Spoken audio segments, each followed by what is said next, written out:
Are you planning on making a move and you're wondering what is the average possession day in Calgary? Well, we're going to talk about that, how tight timelines are not so good compared to longer ones, right after this.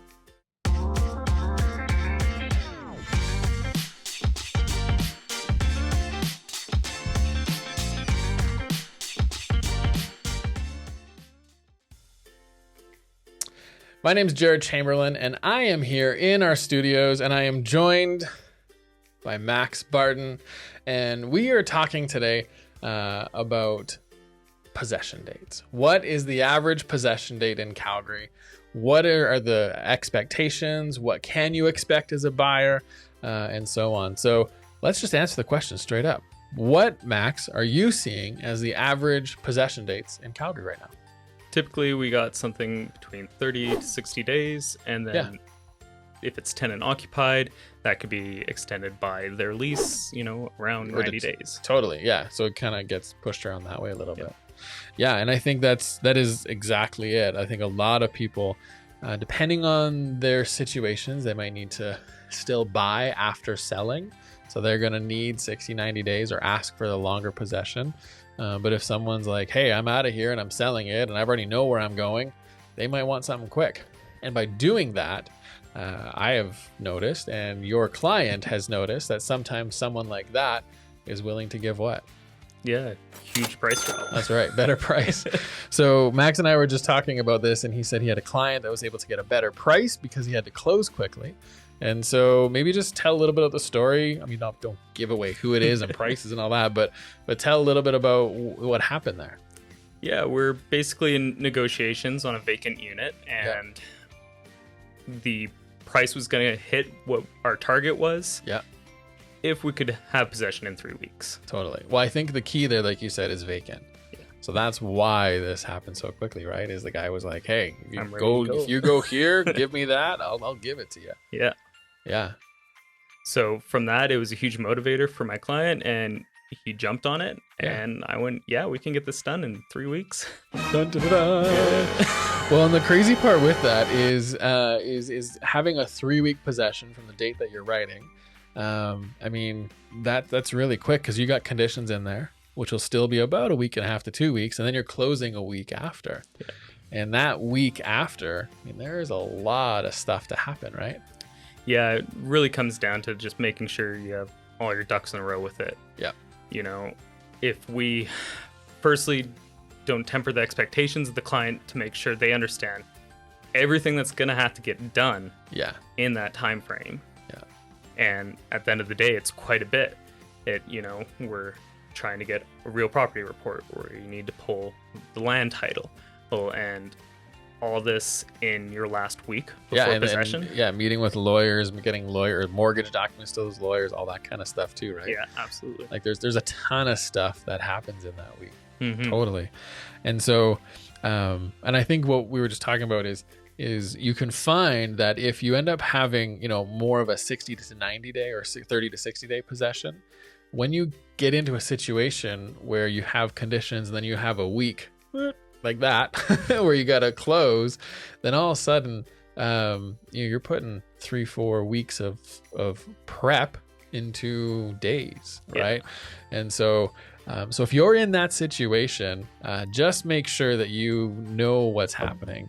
I think the biggest hang up that can happen in a quick closing is going to be your lender documents. Because so many times that is the thing that is like, oh, the documents aren't here from the lender and can't do it. And with the stress on our system right now, I mean, there is so much delay happening. Land titles is back right now, I think by 3-4 weeks or something. Lawyers are backed up because they don't get the lending documents sometimes till like the day before or day of possession, which is crazy. And so all in all, please don't try to close in a week. It's really stressful on everybody. So consider that, right? So what would you say are some of the things that you've learned through this? I think there's a few things that you thought of that would be helpful for people to hear. Yeah, I definitely think a big part of this is going to be managing the stress of the client. And when you have this tight of a timeline, you need to make sure that they understand everything that's going to have to be done.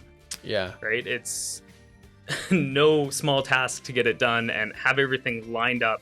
So when that week starts, you know where everybody is, you know where the lender is, you know where the lawyer is, you know, each little piece is ready to rock for that week. Yeah, because it can kind of crater. That's the word I was looking for. Crater. What else?